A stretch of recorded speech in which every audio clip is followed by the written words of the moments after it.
Resursu centra Zelda raidieraksts būs jau labi. Resursu centra cilvēkiem ar garīgiem traucējumiem Zelda raidieraksta būs jau labi 5. sērijā. Viesojas Rīgas Stradiņu universitātē maģistra grādu klīniskajā un veselības psiholoģijā ieguvusī Daiga Katrīna Bitēna, kas pēta mistiskas pieredzes, un šodienas tēma arī pavisam interesanta.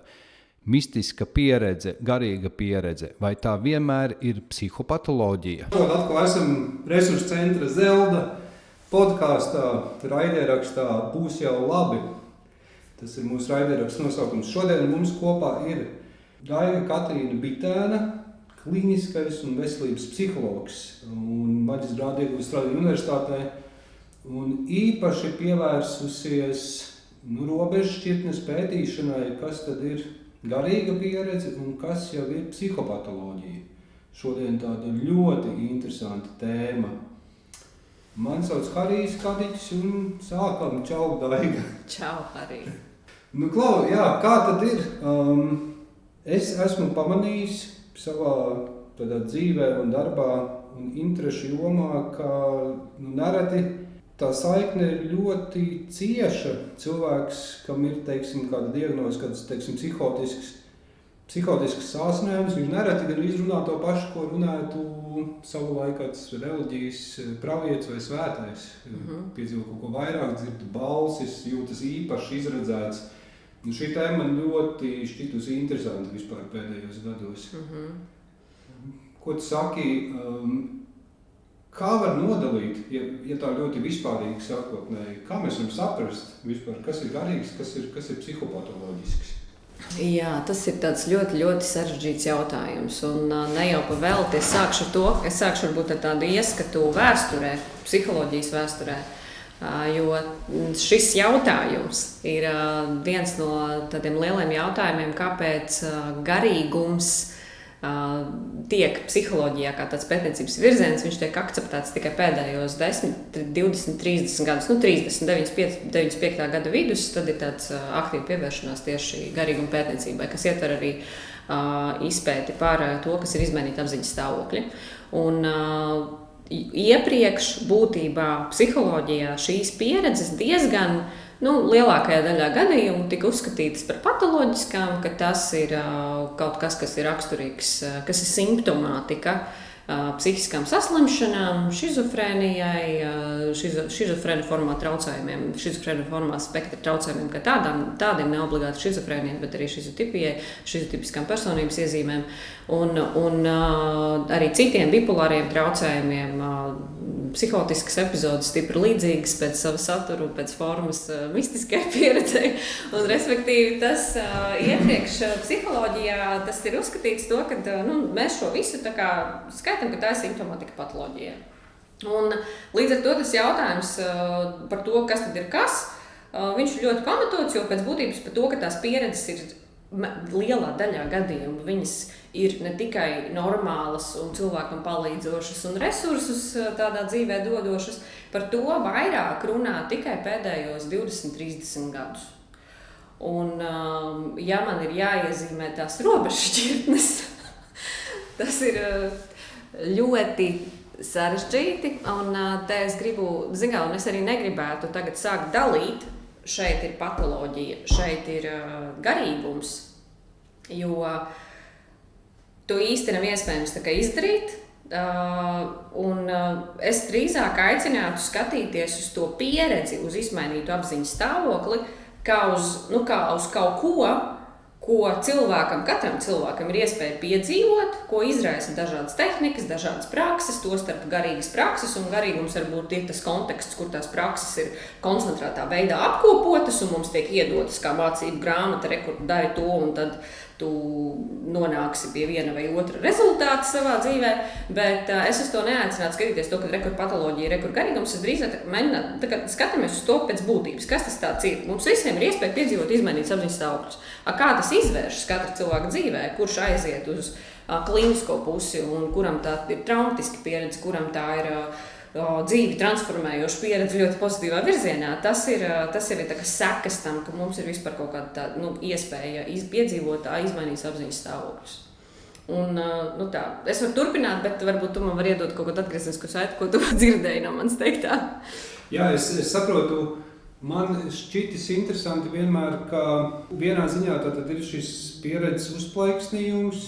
Psihopatoloģijas gadījumā es redzu, ka cilvēkiem viņi intensīvi visu laiku turpinās. Un tas cilvēks īsti nespēja kaut kā, es nezinu, vispār ar viņu dzīvot, integrēt, tas viņu nomoka. Un vai tas varbūt varētu būt tas, kas atšķir? Izmainīts apziņas stāvoklis var piedzīvot jebkurš cilvēks. Sāksim ar to. Tas patiesībā notiek un ir noticis visos laikos. Tas, ka mēs par to nerunājam, tā ir cita lieta, jo viņi ir patoloģizēti. Tas ir viens no iemesliem, kāpēc cilvēki par to maz runā. Pēc būtības izmainīts apziņas stāvoklis iespēja piedzīvot jebkuram cilvēkam. Bet, manuprāt, tas, ko es sapratusi no tādas literatūras, ir kad netikt lielā mērā to, kas ar to cilvēku pēc tam notiek, vai viņš vai tā viņa uztvere ir fragmentēta, saraustīta, vai viņš turpina dzīvot un nespēja tikt vaļā no tās pieredzes, vai viņš pēc tam normāli tiek atgriezties funkcionēšanā. To nosaka vairāk nevis pati pieredze, bet tas, cik cilvēks ir sagatavots, kas ir, cik viņš ir stabils pats savā būtībā, savā iekšpusē, savā tādā self-izjūtā, identitātes, struktūras, stabilitāte, cik viņš ir stabils pirms viņš ieiet tajā pieredzē, un tad attiecīgi tas self lielā mērā nosaka to, vai viņš to pieredzi spēs jēgpilni interpretēt, izdarīt no viņas jēgpilnus secinājumus, tā kā saprast, kādas atziņas viņa dzīvē šī pieredze ir radījusi, integrēt viņu savā dzīvē un saglabāt funkcionēšanu. Respektīvi, viņš turpina iet uz darbu, turpina rūpēties par sevi, viņš spēja būt pilnvērtīgi rietumu kultūras sabiedrības loceklis ar visu to, ka viņam ir bijusi iespējams ļoti spēcīgi izmainītas apziņas pieredze. Bet, un attiecīgi otra pusīte ir, ja, piemēram, ja cilvēks nespēja to izdarīt, tad viņš nespēja pirmkārt izdarīt secinājumus jēgpilnus no tās pieredzes. Viņš viņu tulko diezgan burtiski, nevis simboliski. Piemēram, ja cilvēks piedzīvo to, ka viņš ir Jēzus, tad ja tā self-struktūra ir stabila, tad, ja viņš spēja jēgpilni izdarīt secinājumus, viņš sapratīs to, ka man bija pieredze, kurā es piedzīvoju to, ka es esmu Jēzus. Respektīvi, viņš reflektē par to pieredzi. Cilvēks, kurš nespēja, kuram šis process nav nostabilizējies, viņš teiks, es esmu Jēzus. Es sapratu, ka es esmu Jēzus. Un viņš turpinās, viņš nespēs nodalīt sevi šajā laicīgajā realitātē no tās pieredzes arī kaut kādu ilgstošu laiku pēc vai pat patstāvīgi. Un tad jau to mēs varam uzskatīt, ka tā ir jau, es neesmu ārsts, bet tas ir tas klīniskais virziens, patoloģijas virziens, kad cilvēks sāsociē ar sevi ar to, ko viņš redz, ka viņš tulko burtiski simbolus, ka viņš, piemēram, ja pieredzē cilvēks piedzīvo to, ka es esmu dziednieks no Oriona zvaigznāja, tad viņš tālāk arī iet un stāsta visiem, ka viņš ir dziednieks no Oriona zvaigznāja. Cilvēks, kurš spēj integrēt pieredzi, viņš spēj atskatīties atpakaļ un teikt to, ka man bija tāda pieredze, kurā es piedzīvoju sevi šādā formā. Bet viņš turpina dzīvot savu laicīgo dzīvi, viņam tas nesagada problēmas. Tad ir faktiski jābūt diezgan tādai pieslēgtai apzinātībai, tad ir spēja reflektēt par saviem kaut kādiem kognitīviem procesiem vispār. Jā. Tā cilvēkam, arī otra lieta ir pēc šīs pieredzes, bieži vien tie, kas aiziet tajā patoloģijas virzienā, tā uztvere, viņi tāda saraustīta, fragmentēta, viņi tā kā lēkā pa tiem pieredzes gabaliņiem, viņi nespēja viņu savā kopā, tās sajūtas par to pieredzi ir vairāk negatīvas nekā pozitīvas, arī pati pieredze ir vairāk tāda ar negatīvu noslieci. Piemēram, ja mēs runājam par kaut kādām vīzijām, par balsīm, kas ir arī daļa no garīgas pieredzes sastāvdaļas varbūt, tad viņām lielāka varbūtība ir, ka viņas būs vairāk tādas negatīvas, pašdestruktīvas, šīs te balsis vairāk tādas, tādu negāciju akumulējošas. Savukārt, tad, ja runa ir par tādu integrētu skatījumu, tad cilvēks, viņam var būt spēcīga negatīva pieredze, bet viņš viņu pēc laika var notransformēt arī tādā jēgpilnā veidā, saprotot to, ka, es tajā pieredzē ieraudzīju par sevi to un šito. Tā.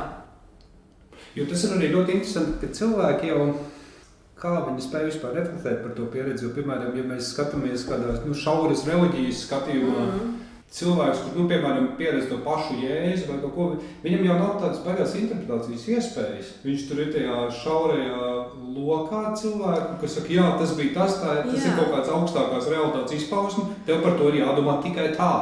Tas ir, reliģijas piedāvā ietvaru, kā viņus tulkot. Un kaut kādā daļā gadījumā es domāju, ka tas ir palīdzoši, jo tad, ja cilvēks piedzīvo ļoti spēcīgu, piemēram, mistisko pieredzi, tad viņa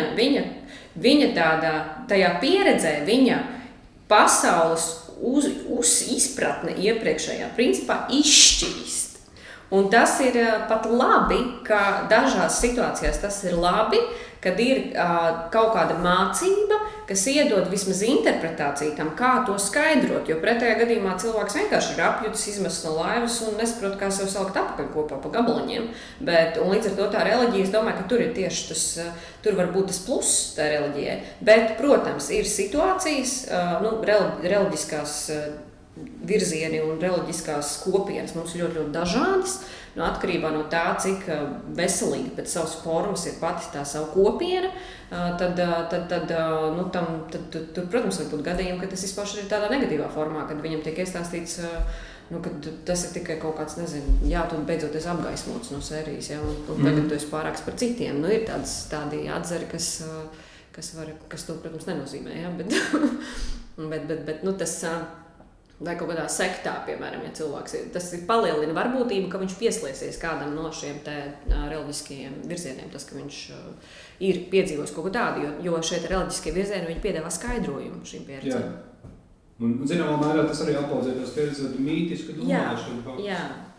Bet, teiksim, jums kā psiholoģijai, es varētu jautāt, kā jums liekas, no kurienes šādas pieredzes, kur tās ņem saknes un kam dēļ vispār tādas ir iespējamas cilvēku dzīvēs?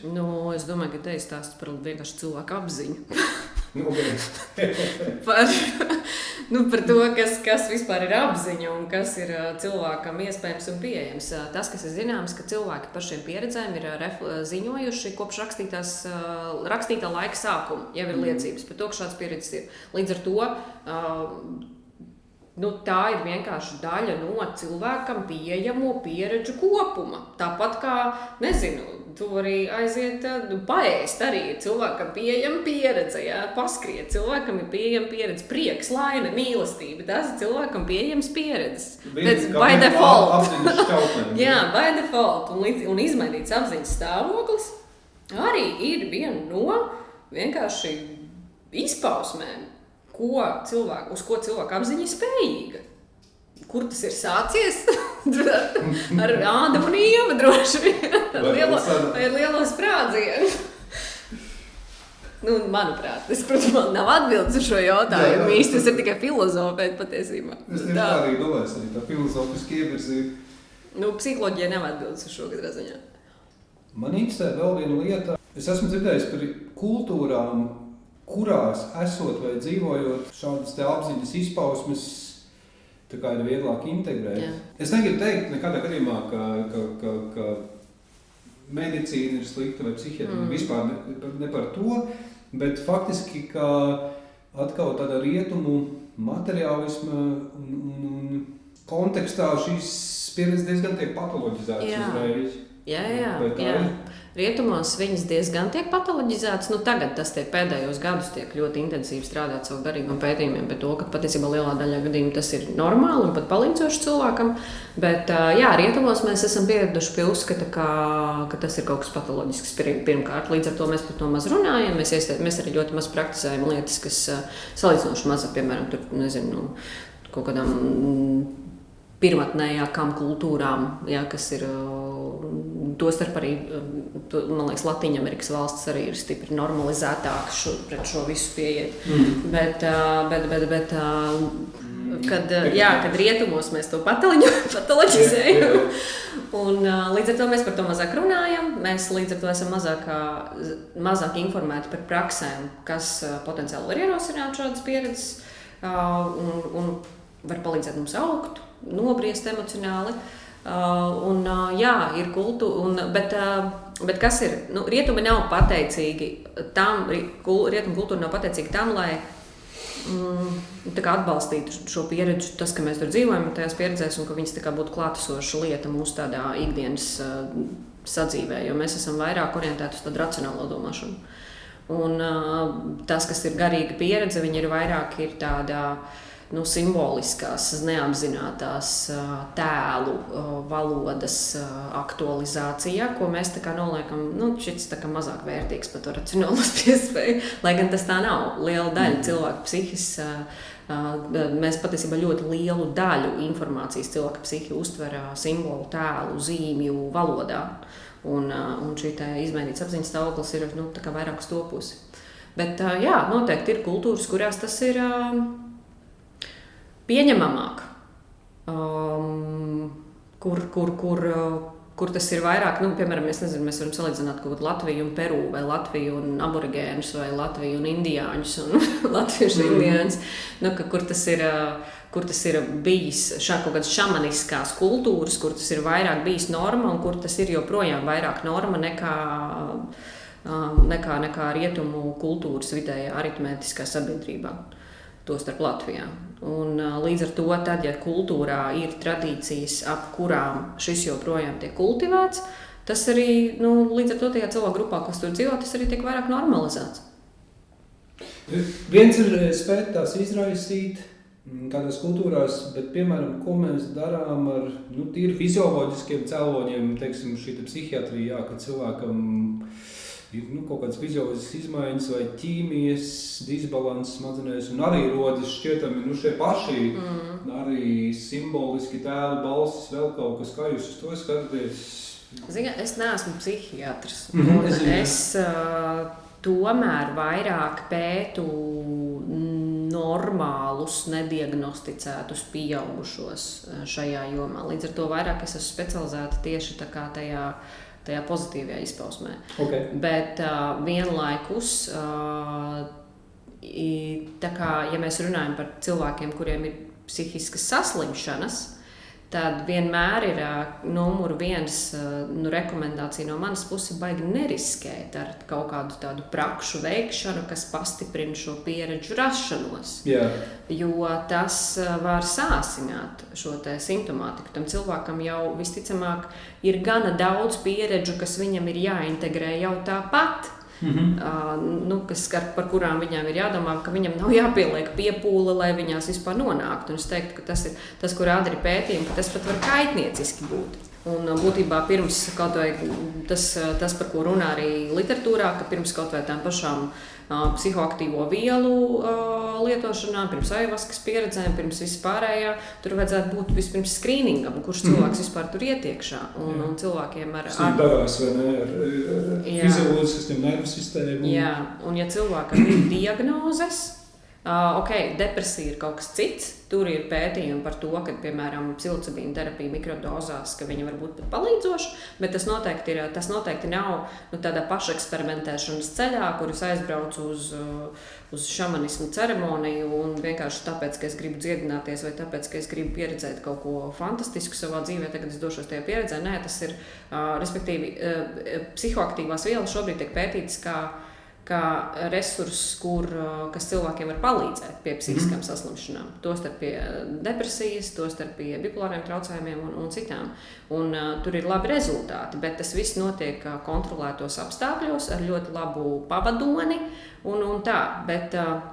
Bet katrā ziņā tas nebūtu kaut kas, ko pašmērķīgi ierosināt ar mērķi dziedināties, kā tas mūsdienās tiek tā kā... Jā, tas trends bišķīt palicis. Jā, un jo lai arī mūsdienās tas tā kā, tagad tas ir trends tā kā nokļūt šajos stāvokļos, tas neizslēdz to, ka daļā gadījumā viņi ir saistīti ar patoloģiju. Bet arī, zin kā, tas ir diskutabls jautājums, vai tā pieredze patiešām ir simptoms, vai tas ir kaut kas, kas vienkārši, vai tas ir simptoms patoloģijai, vai vai ir patoloģija un tā pieredze pastāv kaut kur blakus, ka viņam vienkārši varbūt tā robežšķirtne starp apzināto un neapzināto ir šaurāka tam cilvēkam, līdz ar to viņam ir vieglāk piekļūt tam simboliskiem neapzinātajiem materiālam jautājumiem. Jo tā problēma, manuprāt, ir tas, ka tas cilvēks ar to netiek galā, un tā ir problēma, un tā ir patoloģija, un tas ir jāārstē, un tur ir vajadzīgi medikamenti. Cilvēks ar to parasti netiek galā, tāpēc, ka tas ir kaut kas krāsas citādāks nekā ierasts. Un pie manis arī praksē ir nākuši cilvēki, pie manis nāk cilvēki, kuri grib tā kā normalizēt savas pieredzes, lai arī skaidri redzams to, ka viņiem ir tā patoloģija. Ja, piemēram, šizofrēnijas cilvēks, kuram ir diagnosticēts šizofrēnija, viņš grib izstāstīt, izrunāt tās savas pieredzes, un iespējams tas ir tas lauks, kur būtu jāpievērš uzmanība, ka šiem cilvēkiem ir jādod telpa, kur izstāstīt, kur tā kā parunāt par to, ko viņi piedzīvo, un kur viņiem palīdz tā kā integrēt to procesu, jo man liekas, ka tas viņiem kā reiz varētu palīdzēt sastabilizēties. Bet vienlaikus es noteikti neesmu no tiem, kas aicina pateikt, nē, tās visas garīgas pieredzes tur vispār nevajadzētu pat diagnozēt cilvēkam. Nē, cilvēki netiek ar viņām galā. Jā. Tur psihiatriem ir darbs tajā laukā. Bet kā jūs skatāties, piemēram, šāda pieredze, kas ir meditācijas inducēta vai mantra skaitīšanas, un šāda pieredze, kas ir kā psihoaktīvo vielu inducēta, viņas būtu jāliek vienā plauktiņā? Tas ir liela diskusija arī starp cilvēkiem, kas praktizē dažādi garīgumi. Vieni saka, vispār visas vecās skolas principā uzstājas to, ka praksa notiek skaidrā prātā, maksimāli bez intoksicē sevišķi budisms, vēl kaut kas kristietība arī. Un tāda ir šis diezgan tas ņūēdžīgais trends, ka tas viss ir pārgājis tikai par tādu pieredžu ķeršanu, arī dažādu vielu lietošanu, kaut ko varbūt senie garīgie skolotāji mēs tā super nesaprastu. Kaut gan tur arī ir diskutābls jautājums, tāpēc, ka tās pašas vēdes. Es negribu likt neko plauktiņos. Mēs varam diskutēt. Jā, mēs varam diskutēt. Es labprāt dzirdētu arī viedokli. Ir dažādi ierosinātāji.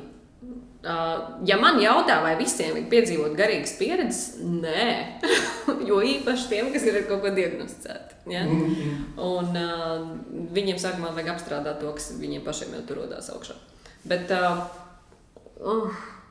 tas tik sarežģīts jautājums, varbūt. Tā, vieglos vārdos, es domāju, formā. Es negribu teikt to, ka nosodīt nevienu no pieredžu izraisītājiem, bet, manuprāt, kopumā, ja mēs runājam par tādu apziņas attīstību, cilvēku emocionālo briedumu, arī par garīgumu, tādu dziļu garīgumu, tur nekur neparādās, ka būtu jāķer pieredzes. Jo pirmkārt, pie šīm pieredzēm cilvēks mēdz nonākt dabiski, apziņai dabiski nobriestot. Un tad visas šīs prakses ir tā kā palīglīdzekļi, kas viņam var palīdzēt tā kā iziet cauri vai tā kā pastiprināt, tā kā katalizatori, kas viņam to apziņas ceļu var palīdzēt veikt.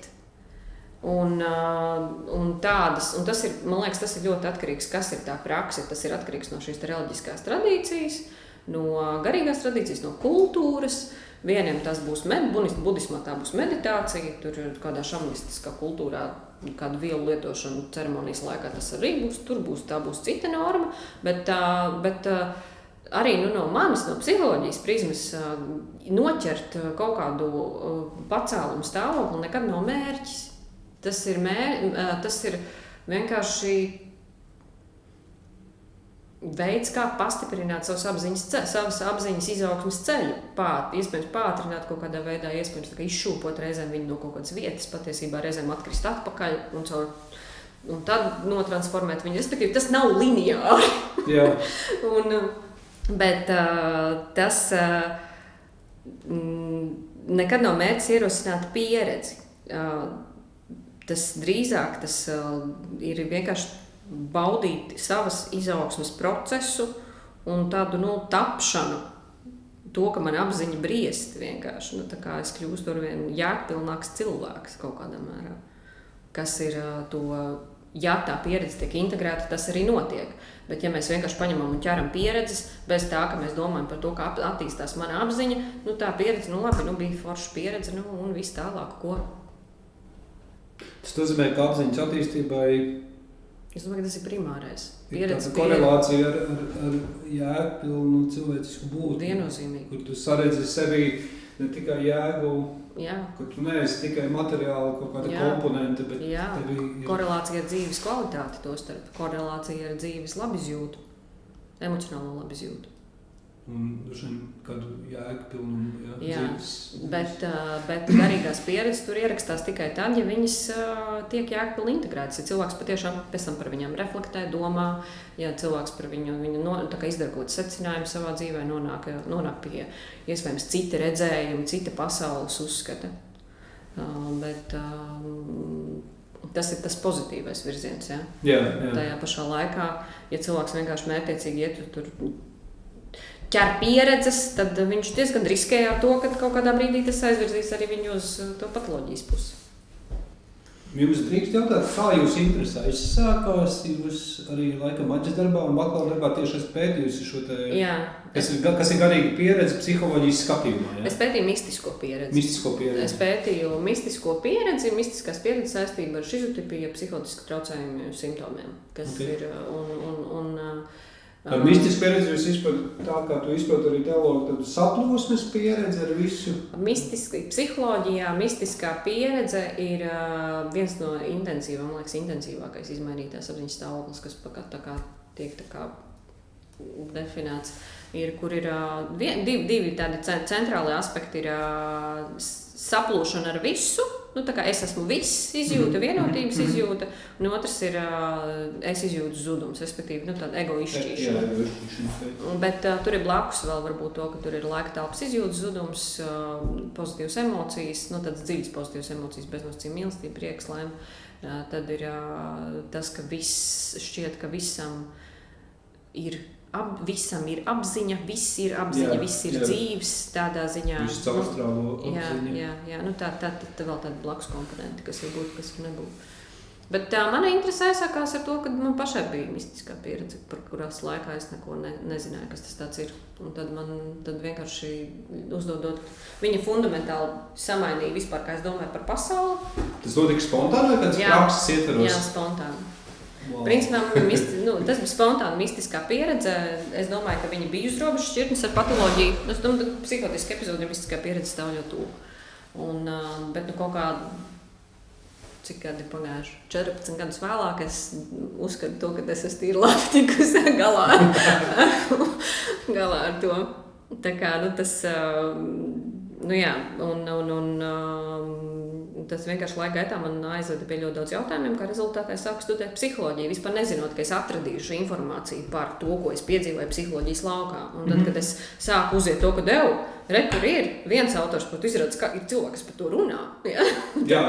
Ir James, Viljams James par to runā. Stūrakmens, arī teologiem faktiski. Jā, Valters Terens Steiss par to runā, Roberts Vilburs Huts par to runā. Jā, tas ir cilvēks, par to runā gadu simtiem. Un tad tā arī kļuva par manu pētniecības tēmu. Un tad es arī vispār dabūju valodu, kā par to vispār runāt. Kā jums skatījās kolēģi, studiju biedri un tā, jo psiholoģija tomēr liekas ļoti tāda grounded, gruntīga zinātnē, ļoti pamatota šie stāvokļi, tomēr reizēm liekas tādi netverami, druši efemēri tādi. Pirmos es pētīju, kamēr es tiku līdz publikācijai, pagāja 5 gadi. Tas bija 5 gadu darbs, kamēr es tiku līdz tam, kad darbs ir publicēts zinātniskā žurnālā. Man liekas, ka līdz pēdējiem brīdim, man liekas, tikai kaut kādās pēdējās fināla prezentācijās, mani kursbiedri beidzot sāk saprast, par ko es runāju. Mēs viņām kopā pavadīšu. Ar kādu tiešām visas 5 gadus, ar kādu 3 gadus, tur cilvēki mainās, bet jā, tikai pēdējās kaut kādās prezentācijās. Jā, man liekas, es beidzot sāku saprast, kā par to vispār runāt, lai cilvēks tā kā uztvertu, par ko ir runa. Es domāju, ka man palīdzēja tas, ka tās prakses sāk palikt arvien populārākas, jo tad, kad es to sāku, tas vispār nebija aktuāli. Jā, pirms tiem gadiem, pirms 15, jūs teicāt? Pieredze man bija pirms 14 gadiem, jā. 2010. Katrā gadījumā ļoti interesanti. Tātad tas kopsavilkums, ka mēs varam arī no šīm lietām, kas notiek ar mūsu audziņu, no šīm izmainītajām, piepašajām pieredzēm, paplašinātiem stāvokļiem, iegūt arī kaut ko labu. Jā, un es domāju, ka kaut ko labu var iegūt arī tad, ja cilvēks ir diagnosticēts.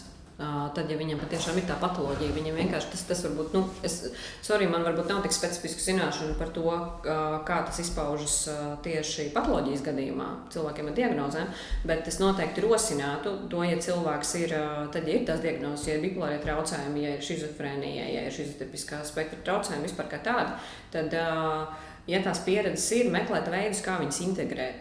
Tā kā mācīties šo te refleksiju, šo te secinājumu izdarīšanu, šo te ieskatīšanos tajā, kā tas sasaucas ar to, kā es redzu pats sevi, ko tas liecina par manu iekšpasauli, ko mana zemapziņa man mēģina pateikt savu šo pieredzi. Un tā kā veidot to nošķīrumu, ka pieredze ir pieredze un realitāte ir realitāte. Tās ir divas dažādas lietas. Pieredze ir par manu iekšējo pasauli.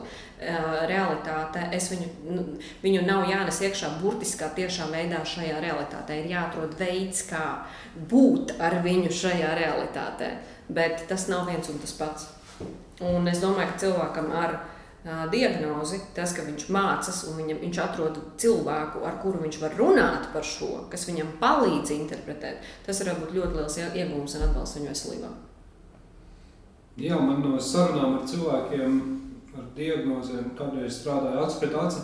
Man ir tas iespējas, es faktiski esmu jautājis, kāds ir tas tavs pārsinājums, vai tu spēj viņu apzināties, vai tu saproti, kas notiek.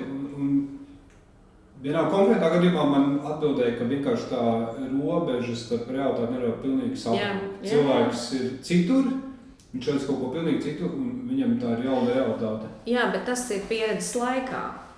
Tas ir arī garīgas pieredzes laikā. Tostarp garīgas pieredzes laikā.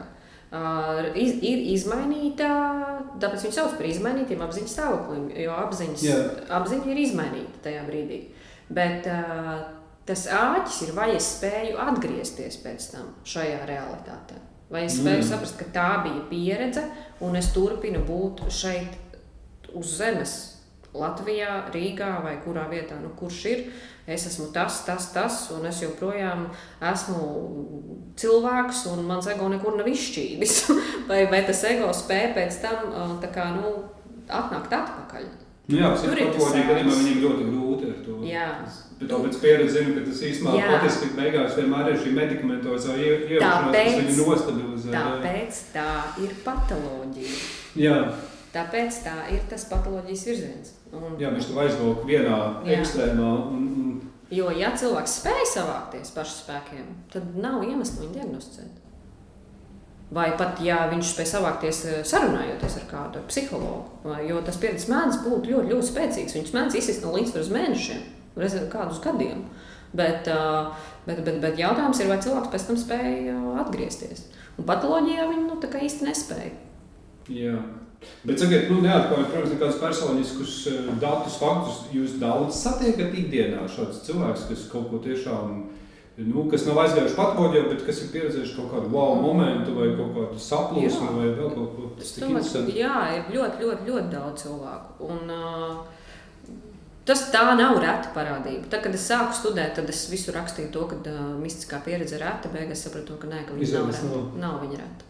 Viņa cilvēkiem ir garīgas pieredzes lielākā, izmainīt apziņas stāvokļi arī lielākā vai nevienmēr tā ir ļoti spēcīga, intensīva, bet garīgas pieredzes ir arī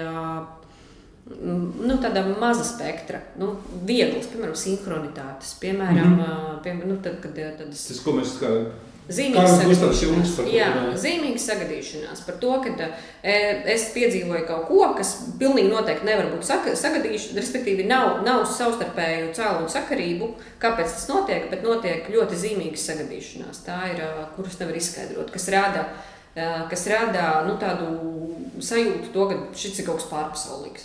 Un tas sinhronitātes, piemēram, tāds ikdienas garīgs pieredzes to, ka Dieva klātbūtnes izjūt, ja, kad sajūta saucamā atklāsmes pieredzes par to, kas bieži parādās, piemēram, vērojot ļoti augsta izpildījuma mākslas darbus, augstu cilvēku sniegumu vai esot dabā, tādos vērienīgos, plašos skatos, jo īpaši.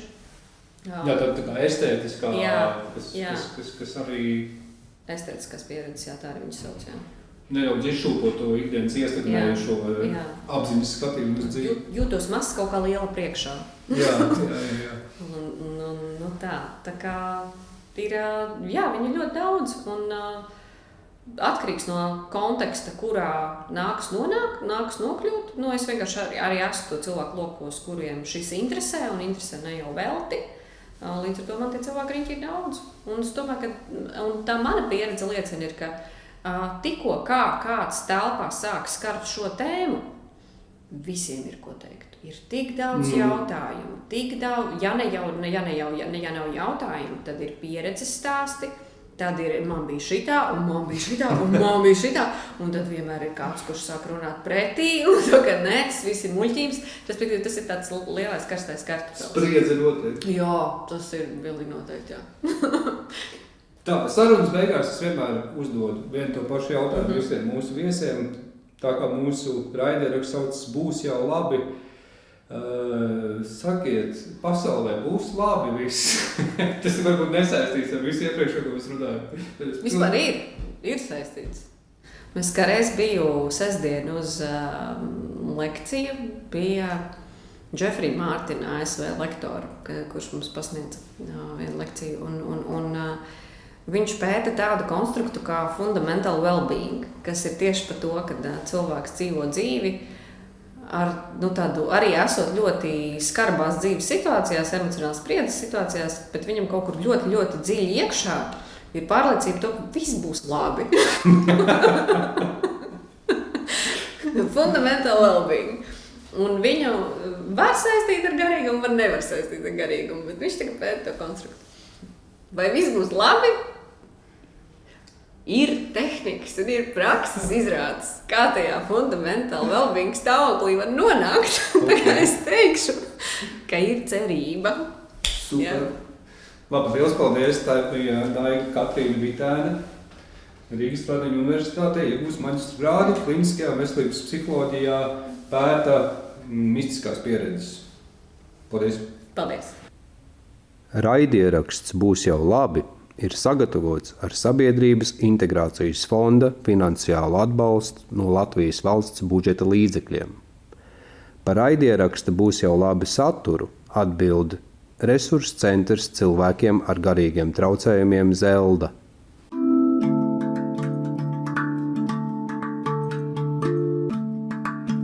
Resursu centra Zelda raidieraksts Būs jau labi.